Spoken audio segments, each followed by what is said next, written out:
Welcome to today's deep dive. I'm your host, and I'm joined as always by our resident expert. Today we're unpacking a topic that is, well, it's heavy, but it's vital. Yeah, thanks for having me. And you're right, this is a tough one, but our mission today is really to dig into the source material and understand an event that forced an entire nation to look at its own reflection. Exactly. We're going to look at the night of December 16th, 2012 in New Delhi. We'll unpack the massive social uprising that followed, the grueling legal battle, and the very specific legislative changes that reshaped how crime is defined in India. Right. We are looking at how a horrific crime transformed into a catalyst for systemic change. So let's just set the scene for you, the listener. It's December 16, 2012. You're in New Delhi. It's late evening, around 9 p.m. And if you've ever been to Delhi in December, you know that specific kind of cold. Oh, absolutely. It's a very dry, biting chill that just kind of settles deep into your bones. And the Mm. fog, they call it kara, is starting to descend, which blurs the streetlights. Right, it creates this very enclosed, almost suffocating atmosphere. Yeah. But the city itself is still totally alive. Yeah, it's loud, traffic is snarled, horns are blaring, people are rushing home from work or heading out. It's a Sunday night, so there's that distinct feeling of the weekend winding down. It feels aggressively normal. Just another winter night in a metropolis of millions. Yeah. You have people packed into auto rickshaws, the metro is buzzing. And in South Delhi, down in the Munirka area, two young people are standing by the side of the road. That would be Jyoti Singh, who is a 23-year-old physiotherapy student, and her male friend. Our sources note they'd just finished watching a movie. Life of Pi, actually. That detail always sticks with me. I mean, they just watched a film about survival against impossible odds, and now they're just trying to get home. They're looking for an auto rickshaw, but the drivers are refusing them or asking for way too much money. Which is a very typical Delhi transport struggle. Anybody who lives there knows that frustration. Right. And that mundane, everyday struggle is exactly where the trap opens. A white bus pulls up. And it looks like a standard private charter bus. The kind that ferries school kids or call center employees during the day. The conductor is hanging out the door, shouting out destinations, saying they're heading towards Dwarka and Palam. And crucially, the people inside look well. They look safe. They're smiling. There are men inside joking around. It doesn't look like a threat at all. It just looks like a ride.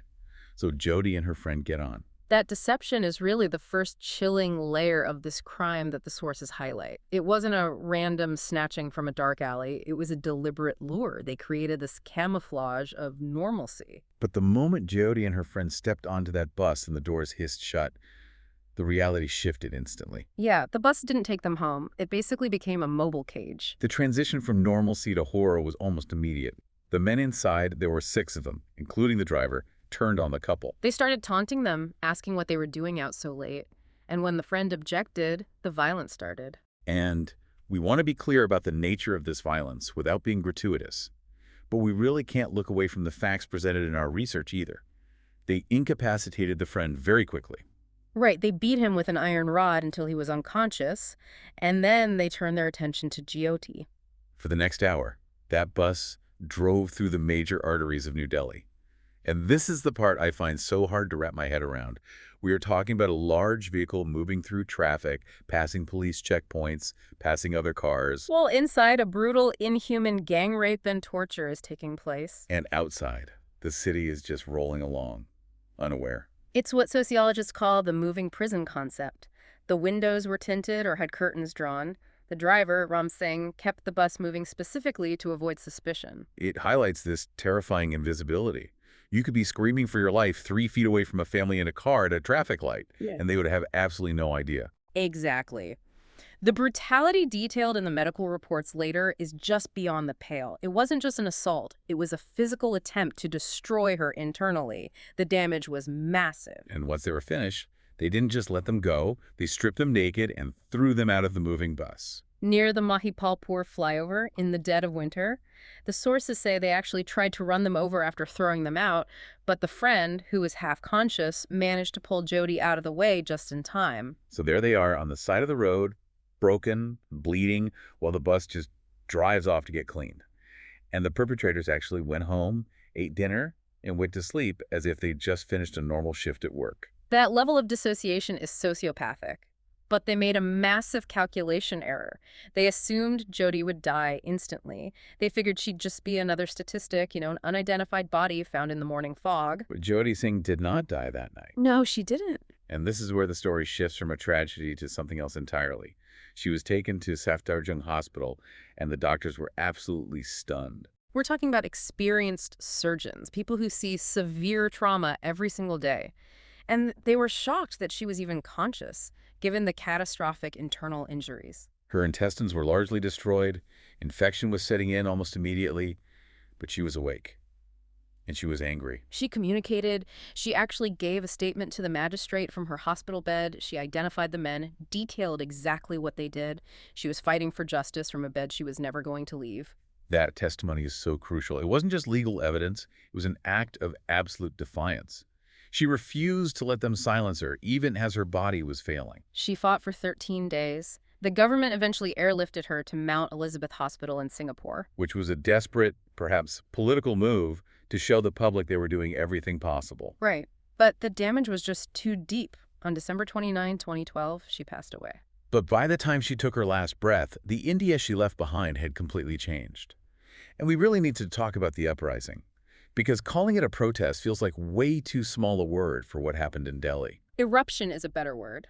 Usually, protests in India are highly organized affairs. You have trade unions, political parties, specific interest groups. But this was entirely spontaneous. It was university students, grandmothers, office workers, all taking to the streets. It was incredibly visceral. People converged on India Gate, which is the national monument, and Rizina Hill. Now, for listeners who don't know Delhi geography, Rizina Hill is the absolute seat of power. It's where the president's estate and the prime minister's office are located. Exactly. You don't just casually go there to shout. It's a fortress. And yet they did. They climbed the barricades. And the state's reaction was panic. They deployed water cannons in December. Imagine that.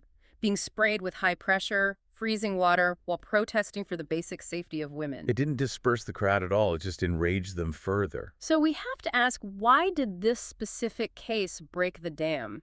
Because sexual violence was, tragically, not a new issue in India. But this case struck a deeply resonant chord of, it could have been me. Yes. Jyoti was doing everything right by traditional societal standards. She studied hard, she went to a movie with a friend, she was just trying to go home. The sheer randomness and the extreme brutality shattered the middle-class illusion of safety. There was this incredibly powerful imagery of women marching at midnight in Delhi, a city where women are so often told from childhood not to go out after dark. So reclaiming the night like that was a revolutionary act. It shifted the national conversation from one of protection to one of freedom. The crowds weren't asking for women to be locked up safely. They were demanding the right to exist in public spaces without fear. And that's why the world came to know her as Nirbhaya, the fearless one. Exactly. While the streets are practically burning with rage, the police investigation is moving at record speed. They actually catch all 6 men within days. Let's break down who they were, because this roster of perpetrators is important for understanding the legal fallout. Right. You had the ringleader, Ram Singh, who was the driver, his brother Mukesh, then Vinay Sharma, a gym assistant, Pawan Gupta, a fruit seller, Akshay Thakur, a bus helper, and then there's the 6th one, the juvenile. And this is the point that caused absolute fury across the country. One of the most brutal participants in the assault was, legally speaking, a minor. He was just months shy of his 18th birthday. And under the Juvenile Justice Act of 2000, which was the law of the land at that time, the focus for minors was entirely on reform, not punishment.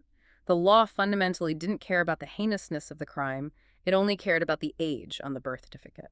So while the adult men were facing the death penalty, this guy, who the source documents suggest was one of the most aggressive during the attack, was facing a maximum of 3 years in a reform home. That's it, 3 years. And that is exactly what he got. He served his time and was released. That discrepancy drove the public mad. It felt like a massive loophole, even though legally the judge was just following the statute. It forced a massive national debate. Should a 17-year-old who commits torture and murder be treated as a child or as an adult? We'll get into how that debate actually changed the law in a moment. But let's look at the adults first. The driver, Ram Singh, he never actually faced the judge for a verdict, did he? No, he didn't. In March 2013, he was found hanging in his cell in Tihar Jail. which is South Asia's largest prison complex. Right, it's a high-security facility. So for a high-profile prisoner to commit suicide, there raises a lot of questions about monitoring and internal safety, but officially it was ruled a suicide. So that leaves the 4 other men. In September 2013, they are all sentenced to death. The trial court stated this case fell into the rarest of rare categories, which is the legal threshold for capital punishment in India. And here is where the perceived speed of justice hit a massive brick wall. You have a 2013 sentencing, but the actual execution didn't happen until 2020. That's a 7-year gap. What exactly was happening during all that time? It became a battle of technicalities. In a democracy, even the guilty have rights to appeal, and these men used every single one available to them. They went to the High Court, then the Supreme Court. Then they filed review petitions, then curative petitions, then mercy pleas to the President of India. And they did it strategically, didn't they? They didn't file them all at the same time. Exactly. It was a calculated game of delay. One convict would file a petition. The court would have to pause the execution warrant for all of them until that specific petition was heard and rejected. And once that was rejected, the next convict would file his petition. Right. They essentially took turns stalling the hangman. It must have been agonizing for Jyoti's parents. The sources note how every few months there would be a headline saying the execution date was set. The parents would have a brief moment of relief. Only to have a lawyer run to the Supreme Court at midnight 2 days before the date with a new plea, and the execution would get stayed again. It was psychological torture for the family. It really highlighted the tension between due process and swift justice.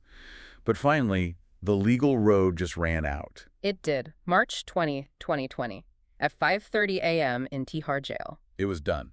All 4 men were hanged together. And the reaction outside the jail that morning was really complicated. There were massive crowds cheering, people distributing sweets. But Jyoti's mother, Asha Devi, she came out to speak to the press, and she wasn't smiling. No. I mean, how could she? She said, "Today, justice has been served." But she also pointed out that the photo of her daughter is still just a photo on the wall. The execution closed the legal file, but it didn't fill the void in their home. It's that profound hollowness of retribution. It might be necessary for society to see justice done, but it doesn't actually heal the personal wound. Not at all. But while that agonizing legal battle was dragging on for 7 years, the legislative battle had actually already yielded significant results. This is the legacy part of our deep dive today. Right, because the government couldn't just ignore the millions of people protesting in 2012. So they formed the Justice Verma Committee. And this committee is practically a masterclass in how government can work when the public pressure is high enough. Usually, government committees in India take years to deliberate. But Justice Verma, who was a former Chief Justice, along with 2 other members, delivered a comprehensive report in just 29 days. 29 days. That is practically unheard of in any bureaucracy, let alone one as massive as India's. They received over 80,000 suggestions from the public. They worked around the clock. And they produced a document that was radically progressive. It didn't just talk about harsher punishments. It actually examined the root causes of violence against women. This directly led to the Criminal Law Amendment Act of 2013, which is widely known as the Nirbhaya Act. So what actually changed in the legal books? Because our sources detail some pretty major shifts. A lot changed. Before this act, the legal definition of rape in India was surprisingly narrow. The new act expanded it to include non-penetrative acts. But I think even more importantly, it recognized that violence isn't just the final horrific act, it's the entire build-up to it. This is where things like stalking come into the penal code, right? Yes. Before 2013, stalking was often dismissed by the police as eve-teasing. Which is such a horrible euphemism used for harassment. It really is. The police would just tell women to ignore it, saying, "Oh, he's just a boy acting out." The Nirbhaya Act changed that. It made stalking a specific, punishable criminal offense. It also made voyeurism a crime.